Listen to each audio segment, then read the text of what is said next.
Bạn đã bao giờ bước vào một căn phòng và ngay lập tức cảm thấy ai đó có sức nặng dù họ chưa nói một câu?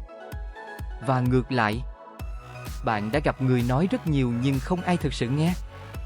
Sự tôn trọng không đến từ số lượng lời bạn nói, nó đến từ cách bạn hiện diện. Và trong video này, tôi sẽ chia sẻ những thứ mà 99 người không biết về sự hiện diện thầm lặng nhưng đầy uy lực. Điều đầu tiên là tư thế. Nghiên cứu từ Đại học Harvard của Amy Cuddy chỉ ra rằng chỉ cần thay đổi tư thế trong 2 phút. Nồng độ testosterone hormone liên quan đến sự tự tin tăng 20, trong khi cortisol hormone stress giảm 25. Tư thế thẳng lưng, vai mở. Ngẩng đầu không phải ngôn ngữ cơ thể kiêu ngạo. Đó là ngôn ngữ của người biết mình là ai. Và não bộ của người đối diện đọc điều đó trong chưa đầy 1 giây. Điều thứ hai là cái nhìn. Hầu hết mọi người khi giao tiếp hoặc nhìn quá nhiều khiến người khác khó chịu, hoặc nhìn quá ít khiến họ trông thiếu tự tin. Tỷ lệ vàng là duy trì giao tiếp mắt khoảng 60 đến 70 thời gian khi nghe, và khoảng 40 đến 50 khi nói. Và quan trọng hơn, khi bạn ngắt nhìn, hãy ngắt về phía bên, không phải nhìn xuống đất. Nhìn xuống là tín hiệu của sự phục tùng. Nhìn sang ngang là tín hiệu của người đang suy nghĩ độc lập. Du tu ba tak du di choyen. Noi voi va trong mu deng she tron. Noi di choyen chom rai.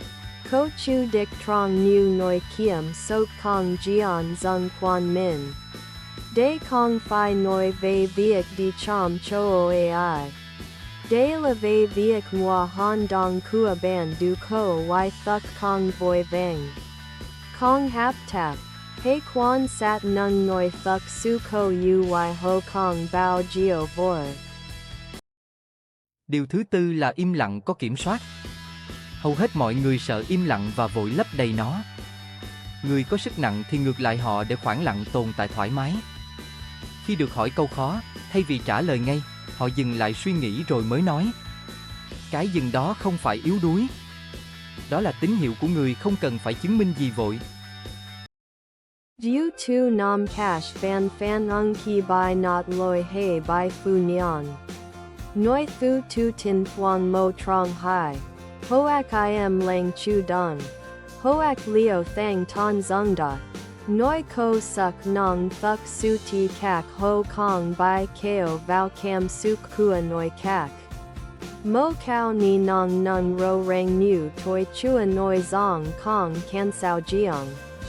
Kong kan tuk jian ma van kien kong jian zung quan thay doi ngay lap tuk. Và điều cuối cùng, quan trọng nhất, bạn không thể giả tạo sự hiện diện lâu dài. Người ta cảm nhận được sự không chân thật. Sức nặng thực sự đến từ việc bạn thực sự biết mình là ai, biết mình đứng cho điều gì, và không cần sự chấp thuận của người khác để cảm thấy đủ. Đó là nền tảng của mọi sự tôn trọng, bắt đầu từ cách bạn tôn trọng chính mình. Nếu video này cho bạn một cái nhìn mới về sự hiện diện, hãy like và subscribe để không bỏ lỡ những nội dung tiếp theo. Comment bên dưới. Điều nào trong số này bạn muốn áp dụng ngay hôm nay?